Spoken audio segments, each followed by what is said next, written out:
Hi అండి. సమ్మర్‌లో మాత్రమే దొరికే తాటి ముంజలతో మిల్క్ షేక్ అయితే ట్రై చేశాను. చాలా టేస్టీగా వచ్చింది. మీరు కూడా ఒకసారి ఇలా ట్రై చేసేయండి. ఇక్కడ నేను అర డజన్ వరకు తాటి ముంజలు తీసుకొని శుభ్రంగా కడిగేసుకున్నాను. తర్వాత వాటి పైనున్న తొక్కు మొత్తం నీట్‌గా తీసేసాను. వాటర్ బయటికి రాకుండా నిదానంగా తీసుకోవాలి. తర్వాత వీటిని పక్కన పెట్టేసుకొని ఒక బౌల్ తీసుకొని ఒక 5-6 బాదం పప్పులు నానబెట్టేసుకొని పైనున్న తొక్క భాగాన్ని మొత్తం ఇలా తీసేసుకోవాలి. తర్వాత ఒక మిక్సీ జార్ తీసుకోవాలి.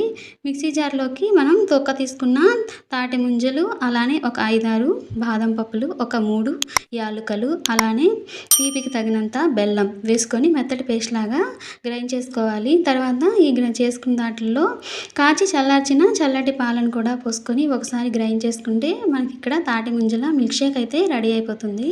తాగడానికి చాలా టేస్టీగా అనిపిస్తుంది ఈ విధంగా సర్వ్ చేసుకుంటే.